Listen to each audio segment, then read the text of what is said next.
શું તમે બી દાબેલીનો મસાલો રેડી જ લ્યો છો જ્યારે બી બનાવ્યો હોય ત્યારે? તો આ વિડીયો જોશો ને તો હવે બિલકુલ તમે બહારથી મસાલો નહીં લ્યો.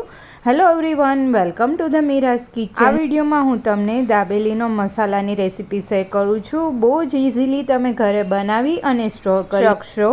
એકવાર આ મસાલો બનાવી લીધો ને તો બહારથી ક્યારેય મસાલો રેડી નહીં લાવો. તો ચલો જોઈ લઈએ રેસીપી. મસાલો બનાવવા માટે આખા ધાણા લઈ લીધા છે. 2 ટેબલસ્પૂન જેટલા આપણે એડ કરી દઈશું.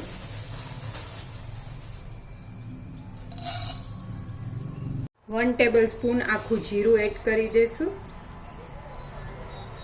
1 ટેબલસ્પૂન વરિયાળી એડ કરી દઈશું. એક તજ, લવિંગ, એક બાદિયા, એક એલચી અને એક તમાલપત્ર, એ બધું એડ કરી દઈશું. બધું આપણે સ્લો ફ્લેમ ઉપર ડ્રાય રોસ્ટ કરી લઈશું.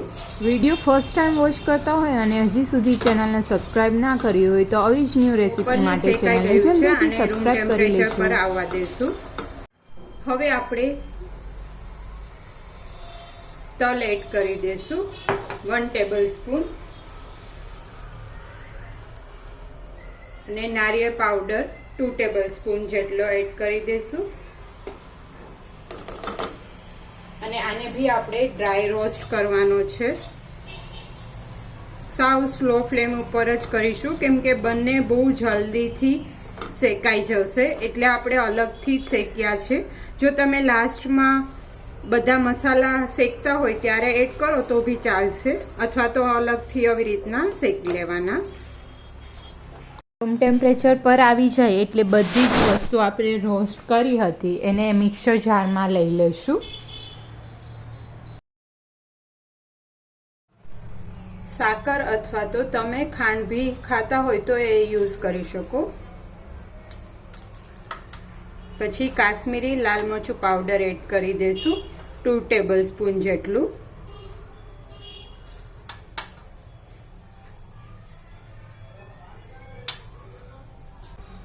સોલ્ટ એડ કરી દઈશું એઝ પર ધ ટેસ્ટ. તો સંચો પાવડર એડ કરી દઈશું અને પ્રોપરલી ગ્રાઇન્ડ કરી લેશું. તો બધો જ મસાલો પ્રોપરલી ગ્રાઇન્ડ થઈ અને રેડી છે. આ મસાલાને સ્ટોર કરવા માટે થોડું એમાં આપણે તેલ એડ કરી દઈશું 1 ટીસ્પૂન જેટલું. તમે જેટલો મસાલો બનાવો એ રીતના તેલ એડ કરવાનું રહેશે અને પ્રોપરલી બધું તેલ મસાલામાં એબ્ઝોર્બ થઈ જાય એ રીતના આપણે મિક્સઅપ કરી દઈશું. તો રેડી છે દાબેલી મસાલો. આને તમે સ્ટોર કરી શકો 3 મંથ માટે ફ્રીઝમાં.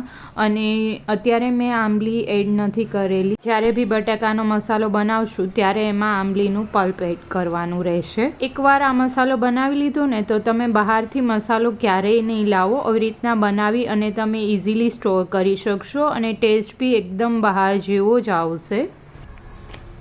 તો એક કન્ટેનર એરટાઇટ હોય એમાં આપણે ભરી અને સ્ટોર કરી શકીએ. જ્યારે બી તમારે દાબેલી બનાવવી હોય તો ઇન્સ્ટન્ટલી આ મસાલો એડ કરી અને બનાવી શકો.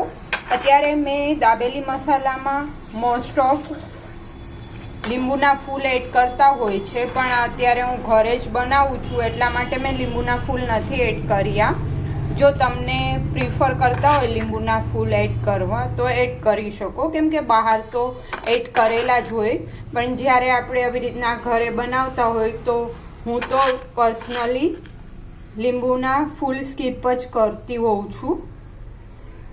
નેચરલ ખટાશ જ યુઝ કરું છું. તો એના માટે આંબલીનો પલ્પ જ્યારે બનાવીશ ત્યારે એડ કરી દઈશ, એટલા માટે અત્યારે મેં એડ નથી કરેલા લીંબુના ફૂલ.